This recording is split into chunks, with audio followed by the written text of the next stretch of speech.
Եթե Հայաստանի Հանրապետության կառավարությունը չի բարձրաձայնում Ադրբեջանի զինուժի կողմից Հայաստանի սուվերեն տարածքում առաջխաղացումները, ինժեներական կահավորումները, բնականաբար մեր մոտ ստեղծում է տպավորություն եւ ենթադրություն, որ կա ինչ պայմանավորվածություն, որի շրջանակներում այդ առաջխաղացումը տեղի է ունենում։ Հակառակ դեպքում ինչպես բացատրենք։ Այսինքն այս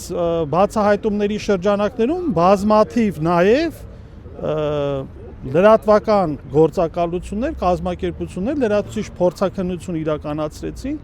եւ հավաստեցին, որ այդ ամենը կեղծ չէ։ Նիկոլ Փաշինյանի համար այսօր հանրապետությունում գոյություն ունի մեկ օրակարգ։ Դա վերընտրման,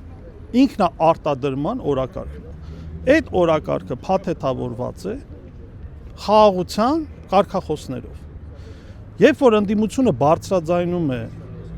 հնարավոր վտանգների եւ անվտանգության հիմնախնդիրների մասին, իշխանությունները հակադարձում են, որ ընդդիմությունը ռևանշիստ է, որ ընդդիմությունը ցանկանում է պատերազմ։ Քավլիցի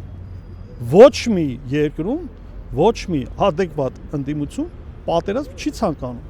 Մենք այս բացահայտումների շրջանակներում կոչ ենք անում, որպեսզի իշխանությունները ազնիվ լինեն, թափանցիկ լինեն եւ այն անդունդը, որը գոյություն ունի հիմա ժողովրդի եւ իշխանության միջև,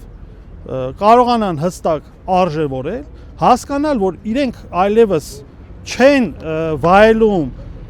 համաժողովրդական վստահություն եւ 2021 թվականին այն ընտրազանգվածը, որը այս իշխանությունը տվել է վստահության քվե, այդ վստահության քվեն չի տվել, որ Հայաստանի Հանրապետության սուվերեն տարածքից 20,000 հեկտար լինի Ադրբեջանի վերահսկողության տակ, հիշում եք ընդդիմադիր շրջանում անդադ 800 հեկտար էին թմկարում, 20,000 հեկտար, դա մոտավորապես համահավասար է Երևանի մայրաքաղաքի տարածքին։